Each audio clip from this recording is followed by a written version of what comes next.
व्यक्तिगत मत होना। तस्लीम रहमानी अगली बार मुझसे व्यक्तिगत मत होना और पहले मस्जिद के वोट ले आ, जाकर पहले मस्जिद, तेरी मस्जिद में जितने लोग हैं ना उतने वोट पाने की क्षमता रख। तेरे को 200 वोट नहीं मिले।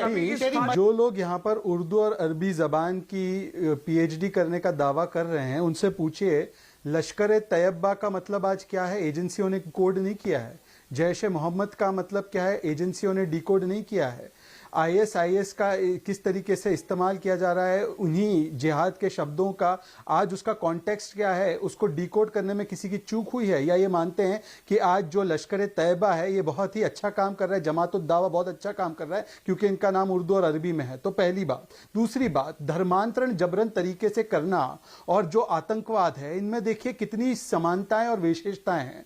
दोनों में आईएसआई का कनेक्शन, दोनों में विदेशी फंडिंग, दोनों में मजहबी कट्टरता और दोनों में कोड वर्ड का इस्तेमाल। तो आज इसको क्यों ना कहा जाए कि ये दरअसल जिहादी आतंकवाद है, क्योंकि इसका एक पहलू आपने देखा होगा नॉर्थ ईस्ट में, वहां पे पूरा का पूरा हिंदू समाज का धर्मांतरण करके उनको क्रिश्चियन बना दिया। आंध्र में आप देख सकते हैं वहां पर भी किस तरीके का असर मिशनरीज कर रहे हैं। तो ये अलग अलग तरीके से, और वहां पर माओइज्म फैला हुआ है, नॉर्थ ईस्ट में किस तरीके की इंसर्जेंसी है वो भी आप देख सकते हैं। तो ये राष्ट्रीय सुरक्षा से जुड़ा हुआ मामला है। पर जब कार्रवाई करती है, आप गौरव भाटिया को आप 2-3 सवाल पूछ रहे थे, पर जब उनकी सरकार कार्रवाई करती है तो बिलक बिलक कर रोने वाली मंडली आ जाती है। अब आप पूछ रहे सवाल एसडीपीआई के प्रवक्ता से, मैं आपको बताता हूं, ये एसडीपीआई का वेबसाइट है और एसडीपीआई के वेबसाइट पे इन्होंने लिखा है कि याकूब मेमन को फांसी नहीं दी जानी चाहिए। ये उनका ऑफिशियल स्टैंड है, मैं आपको दिखा रहा हूं, जूम करके कैमरा पर्सन देख सकता है, ये उनके वेबसाइट पर। Don't send Yakub Memon to the gallows says SDPI.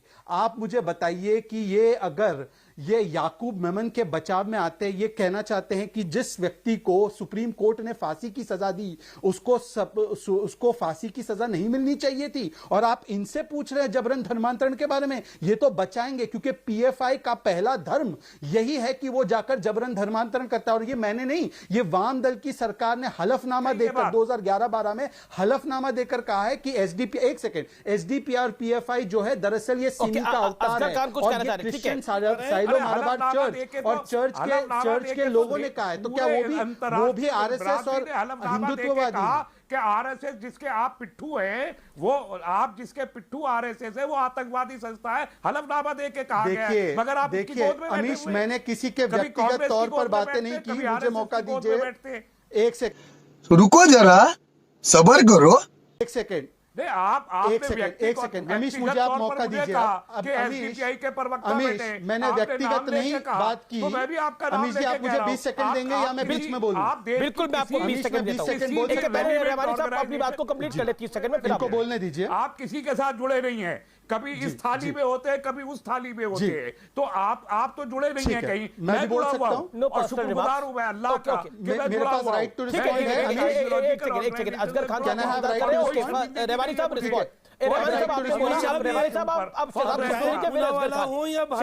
Respond 20 second. Shehzad 20 second में क्यों पॉइंट? अमीश, हाँ अमीश, मुझे, हाँ अमीश जी, पहले तो जिस व्यक्ति को ओखला में चुनाव लड़ने पर 200 वोट नहीं मिले वो दूसरों को ना बताए कि कौन किसका पिट्ठू है। ये वो व्यक्ति है तस्लीम रहमानी जिसने किस तरीके की बातें बाबरी मस्जिद और अयोध्या को लेकर की थी भड़काने के लिए, और ये कहा था कि हम बाबरी मस्जिद फिर से बनाएंगे और हम लाखों लोग ले जाएंगे वहां पे बाबरी मस्जिद को कायम करने के लिए। और कितने लोग वहां पर पहुंचे ये व्यक्ति मुझे ना बताए। इसकी तो डिपॉजिट जब्त हो गई है, अभी ये हाल ही में चुनाव लड़ा था केरला से। तो ये बिन पैंदे के लोटे को और आप यहां पे बुलाते हैं पीएफआई का प्रवक्ता जो कि एक बैंड ऑर्गेनाइजेशन है। मैंने किसी पे व्यक्तिगत बात नहीं की अमीश, पर अगर मुझ पर यह व्यक्तिगत आरोप लगाए जाएंगे तो मैं छोड़ूंगा भी नहीं। और अमीश देवगन, मैंने जो सवाल पूछा है, क्या एसडीपीआई ने वकालत नहीं की है याकूब मेमन की? क्या एसडीपीआई के खिलाफ लेफ्ट की सरकार ने हलफनामा नहीं किया है? क्या उनके ऊपर सायरो मालाबार चर्च ने यह आरोप नहीं लगाया कि जबरन धर्मांतरण कराते हैं? दे सकता हूं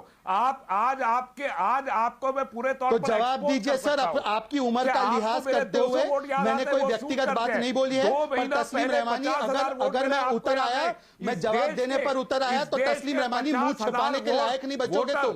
मुंह छिपाने के लायक नहीं बचोगे। अगली बार व्यक्तिगत मत होना तस्लीम रहमानी, अगली बार मुझसे व्यक्तिगत मत होना। और पहले मस्जिद के वोट ले आ, जाकर पहले मस्जिद, तेरी मस्जिद में जितने लोग हैं ना उतने वोट पाने की क्षमता रख।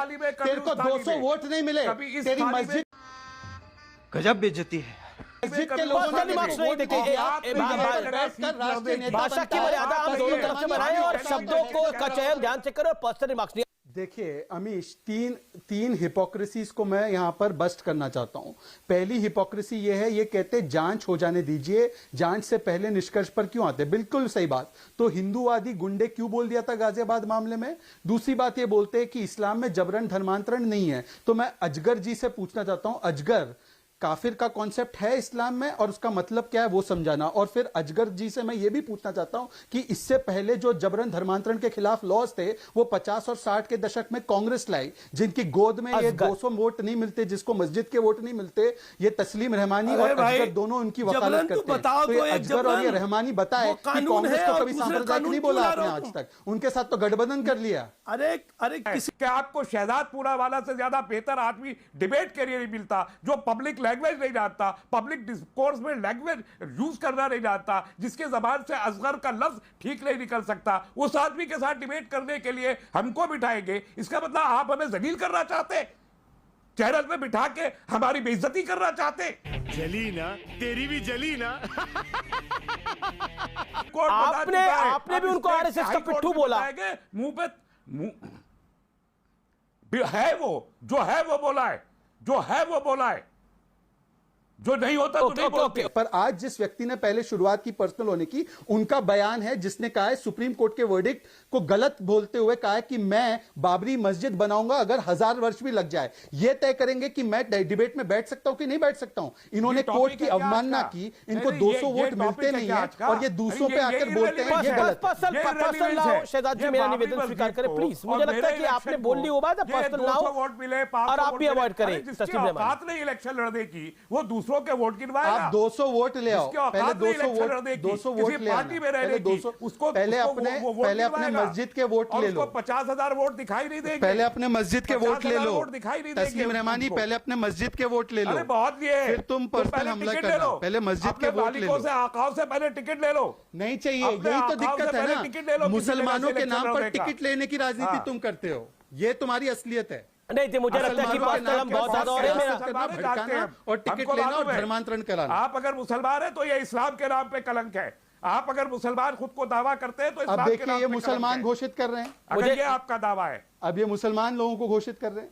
मैं घोषित नहीं कर रहा, आप जवाब दीजिए ना। याकूब मेमन के पक्ष में हैं आपको, याकूब मेमन के पक्ष में हैं और जबरन धर्मांतरण को आतंकवाद मानते कि नहीं मानते? आप पाकिस्तान द्वारा स्पॉन्सर्ड जबरन धर्मांतरण को आतंकवाद मानता है ये या नहीं मानता है? इस मुल्क के हर शहरी का हक है। धर्मांतरण इस देश के हर शहरी का हक है। ये देखिए, पाकिस्तान द्वारा जबरन धर्मांतरण कराना हक है, ये हक मानते हैं इसको। देखिए, जो लोग समझते हैं कि पाकिस्तान से फंडिंग होकर आईएसआई की मदद के साथ लेकर बच्चियों को, वल्नरेबल बच्चियों को कन्वर्ट कराना ये स्वैच्छिक धर्मांतरण हो रहा है और ये संविधान के हिसाब से, तो ये संविधान नहीं, ये किसी और शरिया की किताब के हिसाब से होगा और कौम के कलम वो है जिनकी मस्जिद उनको 200 वोट भी ना दे।